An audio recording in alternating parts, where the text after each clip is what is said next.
What if I told you that even in your weakest moment, God has already prepared a way out? Hi friends, and welcome back to Words for Living, where we open God's Word together and find strength for everyday life. If this is your first time here, I'm so glad you've joined me. Today, we're talking about a powerful promise in Scripture that reminds us we're never stuck, never alone, and never without hope when facing temptation. Before we dive into today's reflection, take a moment to subscribe if you haven't already.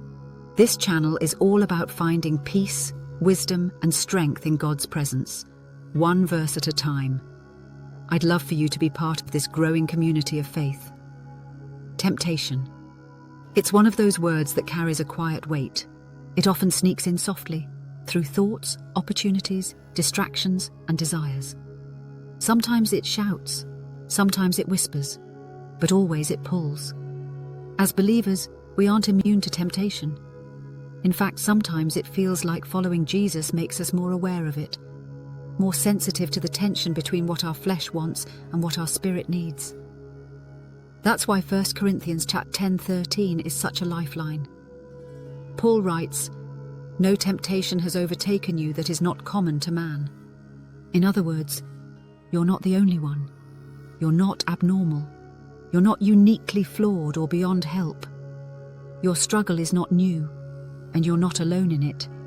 That lie that says no one else deals with this is one of the enemy's favorite tools to isolate you. But the truth is, we all face temptation. Different shapes, different scenarios, but the same core battle: choosing God's way or giving in to something less. Now here's the part that changes everything. God is faithful. That's not a throwaway phrase. It's the foundation of the promise. God's faithfulness means that He doesn't just see your temptation from a distance, He steps into it with you. He's not surprised by your struggle. He doesn't shame you for it. He provides for it. He guards the boundaries of what you're allowed to face, and He promises that whatever comes your way, you will not be tempted beyond what you can bear. That doesn't mean you'll never feel overwhelmed. It means that with God, you'll never be without a way to endure it. This isn't about human strength. It's about divine provision. The promise isn't that temptation disappears, but that a way of escape always exists. So what does that escape look like? Sometimes it's literal. Physically removing yourself from a situation or relationship that's become spiritually dangerous. Other times, it's internal, recognizing the lie in your thoughts and replacing it with truth from Scripture. It could be the Holy Spirit nudging your heart, reminding you of who you are in Christ. It might be a phone call from a friend who unknowingly interrupts a moment of weakness. God's way of escape is creative, timely, and deeply personal, but it's always there. Still, Paul's words come with a caution. In the verse just before this one, he writes, "Therefore let anyone who thinks that he stands take heed, lest he fall." That warning hits home. It's a reminder not to rely on ourselves. The minute we think we're above certain struggles, we stop depending on God, and that's when we fall the hardest. Temptation doesn't only strike when we're weak. It often waits until we're overconfident. Spiritual maturity isn't marked by never being tempted. It's marked by knowing where to turn when you are. God is not looking for perfect people. He's looking for surrendered hearts. People who will say, "Lord, I can't face this alone. Show me the way out." This passage invites us to walk in humility and dependence. It encourages us not to panic when temptation comes, but to remember God's track record. He has never abandoned His children in the struggle. He doesn't watch from a distance. He enters the battle with us, and He promises, "I will make a way. I will help you endure. I will be faithful."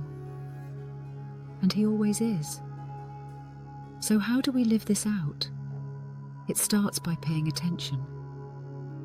The next time temptation comes, pause and ask, "Lord, where's the way of escape you promised?"